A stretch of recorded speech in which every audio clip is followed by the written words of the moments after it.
My name is Lila Hartman, and I'm 36. To anyone who knows me professionally, my life might look seamless: sharp suits, a corner office in downtown Chicago, a condo that I bought with my own name on the lease, my own hard-earned credit, and a schedule that never stops moving. I'm a project manager at a tech firm, which means my days are a blur of deadlines, presentations, and problem-solving.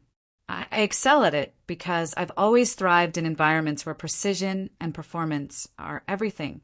And yet, there's a part of me that never leaves my past behind. Family reunions have always been the kind of places that remind me exactly how I'm viewed in the eyes of the people who raised me, or rather, how I was never quite enough for them. They call it a reunion. I call it a mirror, one that reflects the girl I used to be, anxious, cautious, constantly trying to be seen, yet invisible. The drive to my parents' house that afternoon was familiar in the way a bruise is familiar. You remember the pain before it even happens. I'd avoided these gatherings for years. Too many sharp words masked as jokes. Too many smiles that didn't reach eyes. Too many glances that cut deeper than knives. Yet, something made me go this time. A mixture of obligation and curiosity. Maybe it was time I faced them not as the scared child I once was, but as the woman I had become. I parked along the tree-lined street, the familiar scent of autumn leaves and damp concrete mixing in the air. My condo keys jingled in my hand as I stepped out, my black boots clicking softly against the sidewalk. I carried a bottle of Merlot, a peace offering I hoped they'd accept. They probably wouldn't notice the gesture anyway, but I needed to do it for myself, a tiny act of normalcy before stepping into the room full of judgment. As I approached the door, I noticed the usual chaos: kids running past, laughter spilling from the living room, and the scent of roasted chicken and cinnamon filling the air. My mother, Evelyn, opened the door, her smile quick and tight, the kind that didn't touch her eyes. "Lila, you came," she said, as if it were an unexpected miracle. "Thanks for inviting me," I replied, holding the wine out like a fragile peace treaty. She took it without a word, letting it disappear into the kitchen, where it would likely sit untouched. Inside, everything was familiar, down to the cluttered name tag table set by the entryway. Every reunion, the same ritual: sticky labels with first names, handwritten by someone who never knew what to write. I moved toward the table, scanning the neatly arranged tags. And then I saw it. Lila, Parasite. My chest tightened, a silent scream trapped in my throat. I froze, hand hovering over the tag as if touching it might make it vanish. The letters were small but deliberate, written in a familiar slant. I didn't need to ask who had done it, I knew.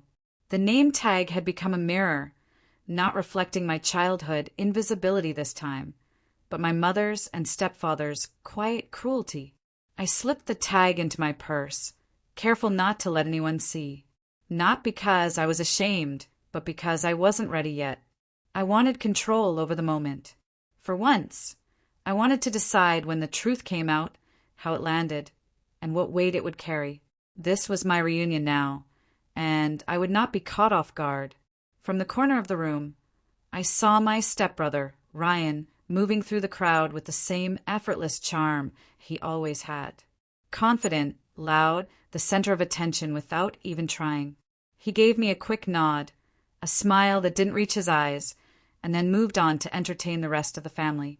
This was familiar territory. Ryan, the adored child, effortlessly claiming approval while I spent years silently trying to earn the same recognition.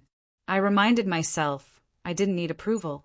I didn't need anyone to recognize the thousands of dollars I had sent over the years to help this family, or the countless small ways I'd silently carried them through financial struggles they'd never admit existed. I had done what I had to do, and that was enough.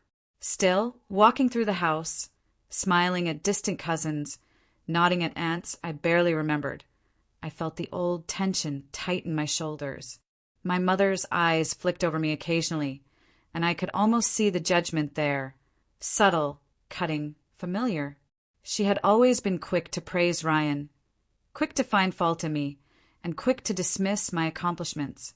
And now, seeing my name scribbled with that single, hateful word, I realized something had shifted inside me.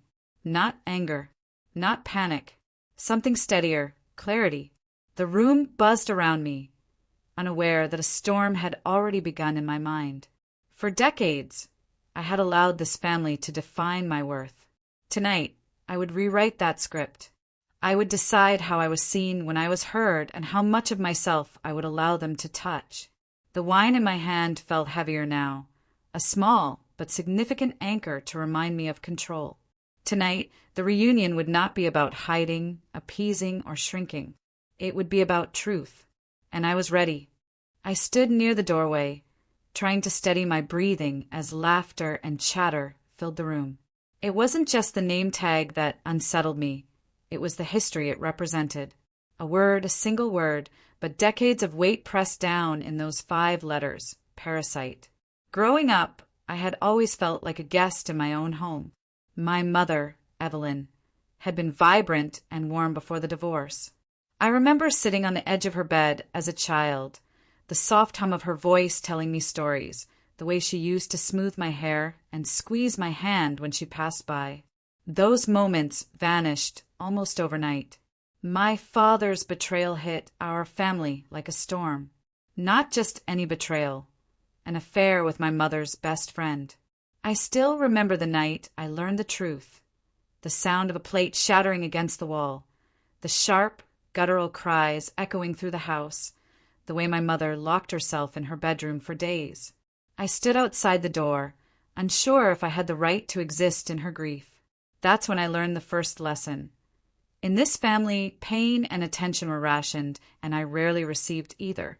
When my mother remarried, everything shifted again. Her new husband, Grayson, moved in with his teenage son, Ryan, who was exactly 2 years older than me.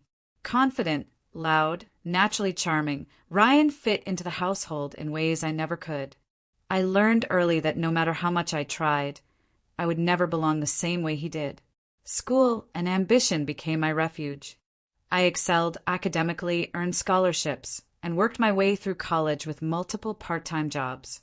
Every promotion, every financial milestone I reached on my own. But at home, my successes were quietly noted if they were noticed at all.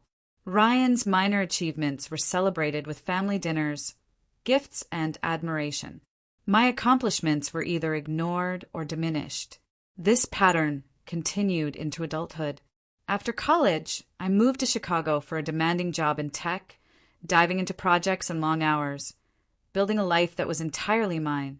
When my mother and Grayson faced financial struggles during their early retirement years, I didn't hesitate. I sent them money, regularly, consistently, without question. Ryan sent only a fraction of what I did, but my mother praised him endlessly. "Ryan's so responsible," she'd say, smiling at him, always thinking ahead. I tried to brush it off. I told myself it didn't matter. I wasn't helping for recognition. But the repeated dismissal stung, small cuts accumulating into scars. Every phone call, every request for help reminded me of my place in the family hierarchy. Roof leaking? Dana handles it. Car won't start? Dana. Medical bill? Dana. And yet, when I attempted to explain my contributions, my mother would dismiss me before I could finish. "You're misunderstanding," she'd say. Ryan would never lie to me. And I believed that I had to let it go. Because in this house, peace was conditional, and my mother's approval was a currency I could never earn. As I made my way into the crowded living room, memories pressed against me. I remembered past reunions, the silent comparisons, the subtle jabs, the way Ryan would always be the center of attention. I remembered the dinners where my mother's praise for him was loud, obvious, and effortless, while my words, my actions, and even my presence seemed invisible. And yet, despite years of neglect and favoritism, I had hoped, foolishly perhaps, that adulthood would change things. That maturity, independence, and financial success would finally earn me recognition. I felt the tension coil tighter in my chest. This house, this room, these faces, they were the same as always, yet different. The name tag was a reminder that the old wounds had not healed, that the same dynamics persisted. But something had changed inside me, too. For the first time, I realized that I didn't need their approval to validate my life. Their perception of me, whether they saw me as a parasite or as a responsible, successful woman, didn't define my worth. Still, I couldn't ignore the anger that flickered beneath the surface. I remembered every slight, every dismissal, every small erasure of my existence. The word on the tag had ignited something in me, a spark of clarity that had been waiting, buried under decades of polite compliance. For years, I had let their favoritism dictate my behavior, shape my expectations, and limit my own self-worth. Not tonight. Tonight, I decided I would take control of the narrative. I moved through the room, smiling politely at distant relatives, shaking hands, nodding at cousins, all while the word parasite burned softly in my mind. Every compliment they gave Ryan, every subtle eye roll at my achievements, fueled a quiet determination. This wasn't about revenge. It wasn't about gloating or humiliation. It was about truth. It was about reclaiming my space, my dignity, and my voice. The laughter and chatter continued around me, oblivious to the storm building inside. I felt the calm before the storm, the poised silence that comes when a person finally decides that enough is enough. The moments I had spent over the years hoping, pleading, and sacrificing for recognition were over. I wouldn't beg for acknowledgement anymore. I wouldn't apologize for my competence, my independence, or my boundaries.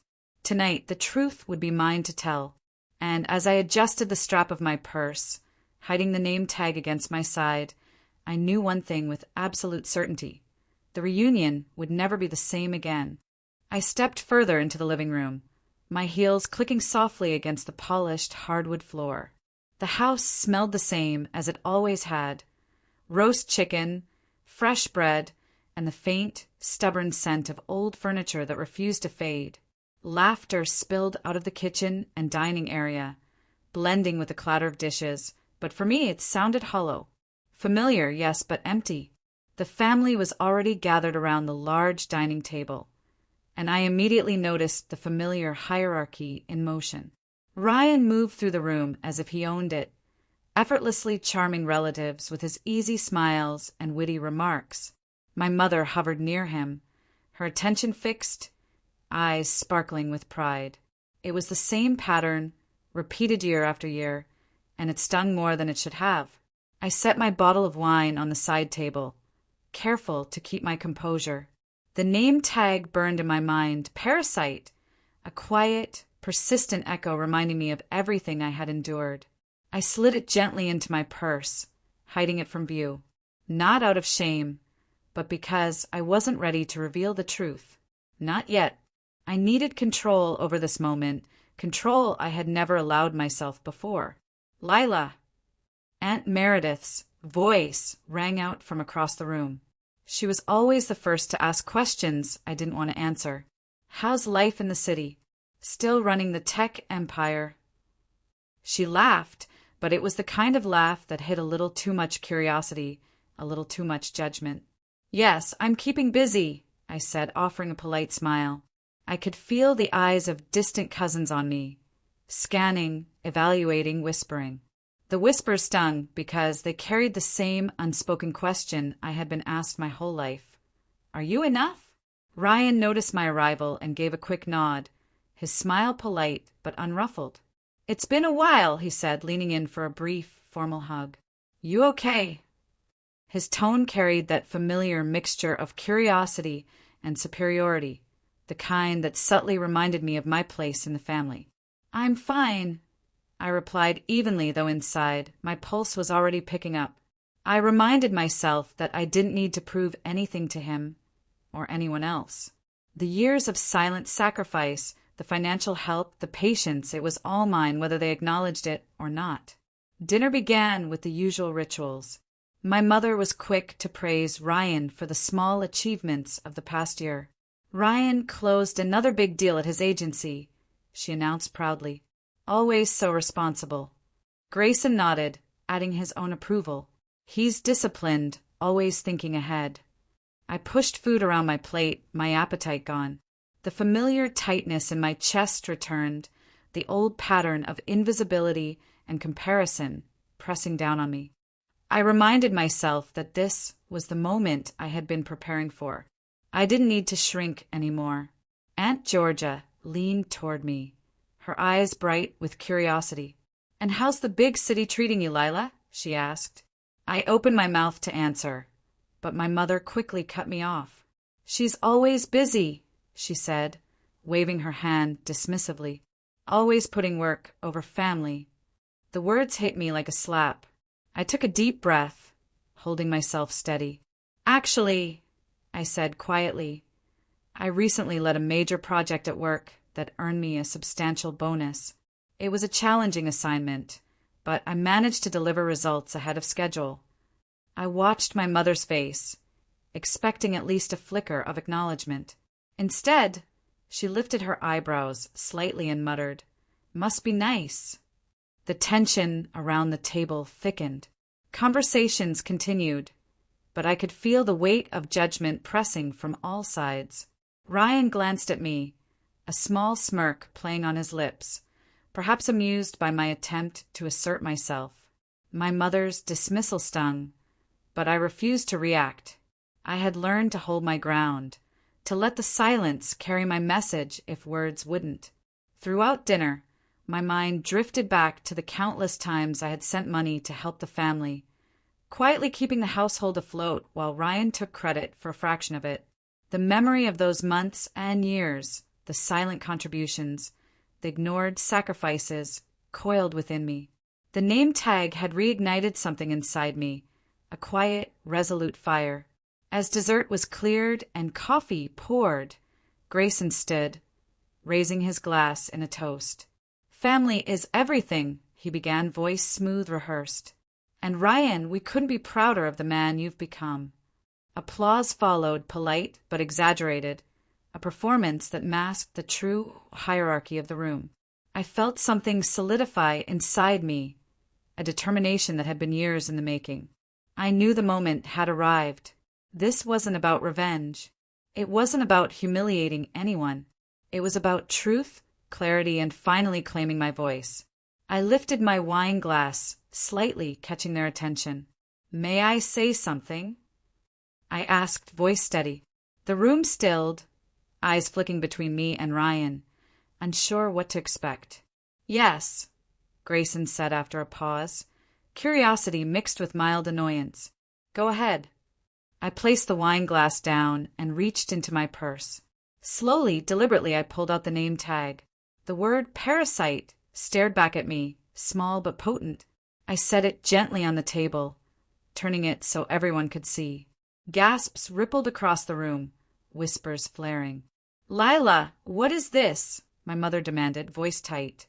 "This," I said calmly, "is the word someone decided to define me with today.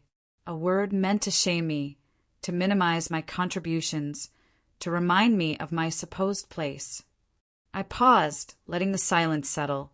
The room was tense, every eye fixed on me, the words I was about to speak hanging like lightning in the air. The room was quiet now, all chatter stopped, all eyes fixed on me and the small, unassuming piece of paper in front of them. The word "parasite" seemed to hum with the weight it carried, and I felt it transform from an insult into a symbol, a catalyst I had been waiting for. I took a deep breath, letting the calmness wash over me. This was not about yelling or revenge. This was about truth, about ending a cycle that had lasted far too long. "I've spent years sending money to help this family," I began, my voice steady. "Every month, without fail, I ensured that bills were paid, repairs were made, and that basic needs were met. And yet," I glanced at my mother, Evelyn, her lips pressed tightly together. "The credit always went elsewhere. Ryan sent a fraction, and you, Mother, praised him as if he carried the household on his own." Murmurs spread across the table. Grayson's jaw tightened. Ryan looked away, his composure flickering for the first time that evening. "I have every record of every transaction," I continued, lifting a small folder from my bag and setting it on the table. Receipts, bank transfers, and dates, meticulously organized. All documented. All verifiable. I'm not here to shame anyone, but to set the record straight. The money I sent, it was mine. Ryan did not earn it. And you, Mother, knowingly accepted my support while attributing it to him. The room was still. The only sound was the soft clinking of silverware that no one was touching. Evelyn's face was pale, her hands fidgeting at her lap. Grayson's eyes darted between the folder and my face, silent fury barely restrained. Ryan's confident mask wavered, and for the first time I saw a hint of fear. "You're lying!" Grayson finally spat, his voice sharp. "That's impossible. Ryan, he would never mislead me." I met his gaze evenly. "The records are here," I said calmly. "Every transfer, every dollar. The moment I stopped sending money was last month, and it will not resume." A gasp came from the edge of the table. Aunts and cousins whispered, exchanging shocked glances. "Dana! Lila! How could you?" my mother whispered, voice trembling, though her words were more defensive than remorseful. I shook my head gently. "No, this is not betrayal. It is truth. For years, I sacrificed without recognition. I offered help without gratitude. Tonight, I offer transparency. That is all." Ryan's eyes snapped up, anger and disbelief mixing into a stormy glare. "You had no right," he hissed, voice low but intense. "You've crossed a line that shouldn't exist. This isn't your fight to take." "It was my fight," I said, voice rising just enough to carry. "My life, my contributions, my sacrifices. For decades, I allowed this family to define my worth, to ignore my work, my independence, my care. That ends tonight." The silence stretched, thick and suffocating. Grayson slammed his hand on the table, making the silverware jump. "You're being dramatic. You think you're the victim here? Ryan worked hard too." I leaned forward, slightly, my eyes locking with his. "Hard? Maybe. But you have spent years taking what I gave and reshaping it into a story where I am the villain. That stops now. The truth is mine." I paused, letting the weight of the words settle. My mother's face flushed, a mix of shame, anger, and disbelief flickering across her features. She opened her mouth to respond but couldn't find the words. For once, she was silent. Ryan slumped slightly, the arrogance that always defined him fading, replaced by something brittle. I could see the cracks forming in the armor he had always worn. "So, all this time," he muttered, voice trembling, "you were the one keeping everything afloat?" "Yes," I said, calm and steady, "and it is done. I will not continue to enable dishonesty, manipulation, or favoritism. I have records. I have proof. And I will no longer carry the weight of this family silently." The room was frozen. Some of the older cousins looked horrified, unsure how to react. My mother's hands trembled, her usual composure gone. Grayson's face was red, a mix of fury and helplessness. Ryan's shoulders sagged under the weight of accountability. I didn't wait for apologies or even acknowledgement. I had spent too long hoping for validation I would never receive. I stood up, walking toward the door, my steps deliberate and unwavering. The folder remained on the table, a silent testament to the truth I had laid bare. "I came tonight expecting nothing," I said over my shoulder. "I leave tonight with peace. I do not seek punishment, nor do I seek reconciliation. I only claim my voice, my agency, and my boundaries. Goodbye." The murmurs swelled behind me as I opened the door and stepped into the night. The air was crisp, carrying the faint scent of autumn leaves and the distant sound of children playing. I felt the tension fall away, a weight lifted from my shoulders. For the first time, decades of obligation, guilt, and expectation no longer defined me. And as I drove home later, I realized something remarkable. I didn't feel triumphant. I didn't feel joy or victory. I felt peace, the quiet, steady kind that comes after enduring years of relentless noise, manipulation, and favoritism. Tonight, I had spoken my truth. Tonight, I had drawn a line that could not be crossed. The next morning, my phone buzzed incessantly. Notifications, missed calls, texts, my family, my mother, Grayson, and Ryan, all demanding attention, explanations, maybe even forgiveness. I didn't answer. Not once. I let the messages pile up, unread, like debris after a storm. By mid-afternoon, the story had spread. I discovered it wasn't just whispers in the family or silent judgment from relatives. Neighbors, distant cousins, and even a local community forum had picked up fragments of what happened the night before. The reaction was instantaneous. Some expressed sympathy, others outrage, and a few, I suspect, were just waiting for a new layer of drama to unfold. And then came the legal inquiries. I had expected tension at home, maybe bruised egos, but I hadn't anticipated the ripple effect my revelations would have. Grayson's accounting practices were scrutinized after I mentioned inconsistencies in the household finances. Ryan's achievements at his agency came under audit, revealing questionable transactions that had gone unnoticed because no one had questioned his inflated role before. I wasn't seeking justice, nor had I planned this chain of events, but truth has a way of finding consequences, even when unintended. And watching the unraveling of the carefully curated illusions my family had built for years, I felt detached. Not triumph, not gloating, just distance, a calm, almost clinical observation. The house that once symbolized tension, expectation, and manipulation had lost its power over me. Messages from my mother began to multiply. At first, polite, then increasingly desperate. "Lila, we need to talk. Please, just one conversation. I don't understand why you're doing this." I read them once, then deleted them. Twice, then deleted. They were not apologies, nor attempts at understanding. They were demands, attempts to regain control over me. I had already realized that some people never want reconciliation. They want dominance.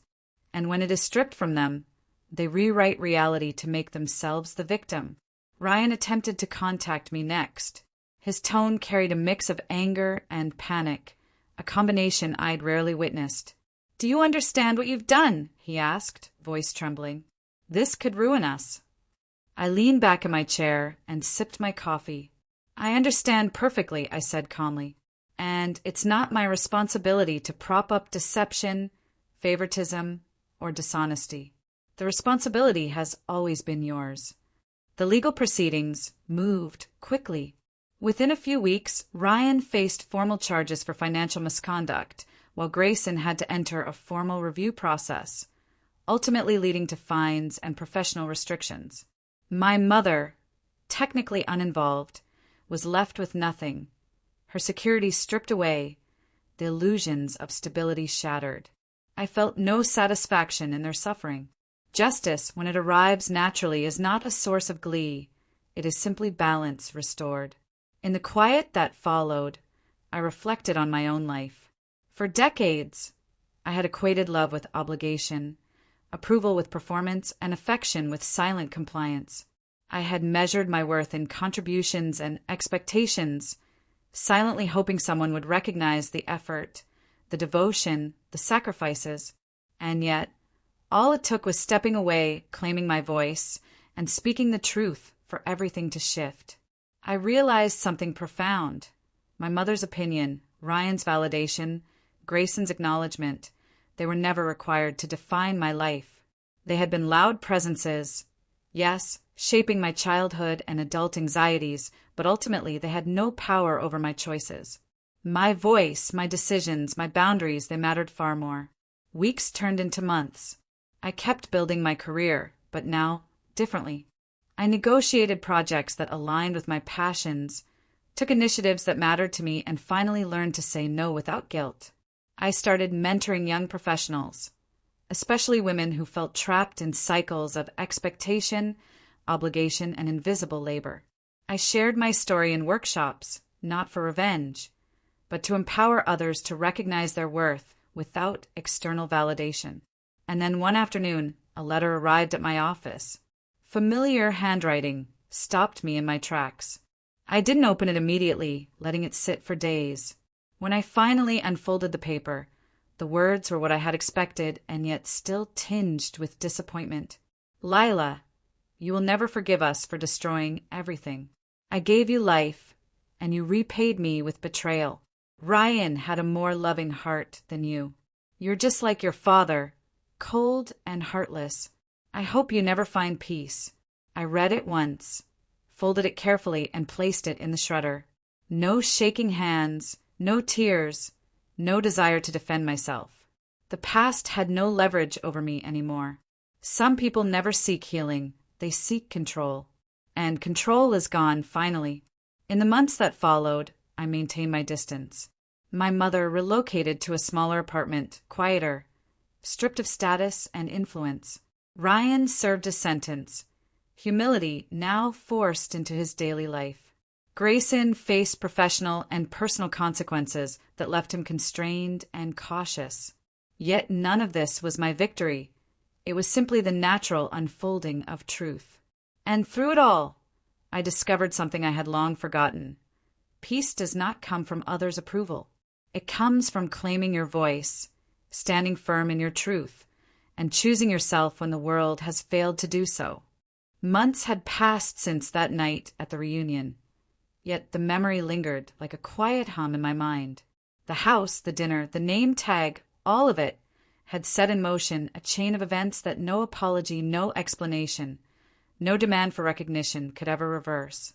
And yet I felt lighter than I had in years, as if a weight I didn't fully realize I had been carrying had finally lifted.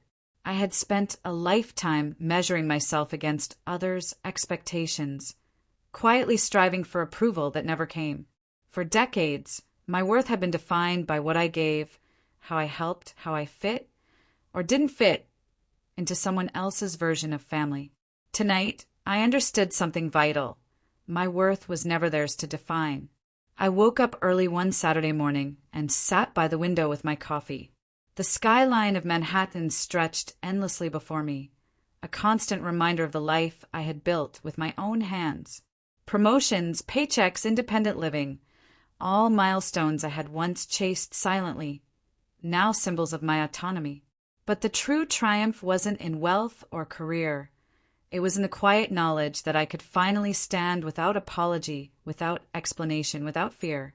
The organization I had founded to help others escape cycles of manipulation and financial abuse had begun to grow. I worked with young adults who reminded me of myself, capable, exhausted, willing to give everything to gain approval that never came. I shared my story, carefully, not for attention, but as a guide. You do not need to earn your place in the world through others' recognition, I told them. Your life, your choices, your boundaries, they are enough. Sometimes, when I passed a familiar street or heard the faint echo of family voices, a wave of memory would wash over me. But it no longer carried guilt or longing. It was simply a reminder of how far I had come. My mother lived alone now, a shadow of the woman who had once demanded obedience and adoration. Ryan's appeals were denied, and Grayson's career remained constrained by the choices they had made. None of it was satisfying in a vengeful way. It was merely natural consequence. I had not sought revenge, nor did I relish the downfall of those who had overlooked or undermined me. My victory was internal, the reclamation of my voice, my autonomy, and my peace. I had learned that some people never want to heal, they want control. And when control is stripped away, they rewrite reality to justify their actions. But reality, true reality, lives in your choices, your actions, and your life.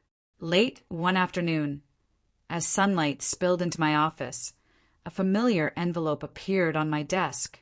The handwriting made me pause, and for a moment I considered ignoring it. But curiosity nudged me. I opened it carefully, expecting recrimination, accusation, perhaps even despair. Inside, the words were what I had anticipated, yet still tinged with disappointment. Lila, you destroyed everything. You were given life and love, and you repaid it with betrayal. Ryan had a better heart. You're cold like your father. We hope God punishes you. I read it once, then folded it deliberately and placed it in the shredder. No tears, no hand-wringing, no desire to argue. The past had no leverage over me anymore. I understood that their words were not about me. They were about their need to control, their inability to accept accountability. I didn't need to respond. I didn't need to justify. I didn't need to care. That night, I walked through the streets of Manhattan, lights reflecting on wet pavement from a passing rain. The city was alive, bustling, chaotic, and yet, for the first time in my life, I felt quiet, steady, untethered by anyone else's expectations. I had built a life that mattered on my terms. I had boundaries, respect, and self-respect. And most importantly, I had learned the ultimate lesson. Love and worth are not measured by what you give to be seen, but by what you choose to value in yourself. I paused outside my apartment, looking at the building I had purchased entirely on my own. No hand-me-downs, no favors, no silent sacrifices lost to favoritism or neglect. My name was on the door. My signature was on the mortgage. This home, my life, my peace, it was mine entirely.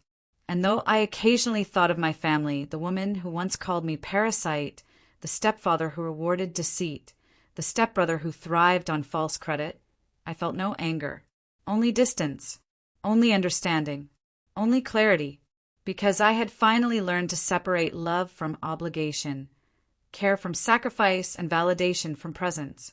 I had finally built a life in which I could wake up without dread, go to sleep without guilt, and live without apology. Sometimes late at night, when the city quiets and my apartment hums softly around me, I think back to that name tag. The word parasite, once meant to diminish me, now feels like the key moment in my life. It was the spark that ignited my voice, my agency, and my freedom. It was the moment everything ended and everything began. I am no one's shadow. I am no one's obligation. I am my own foundation. And once I walked away, the house of illusions collapsed. Not because I sought revenge, but because truth, finally spoken, cannot be contained. I am Lila and I am free.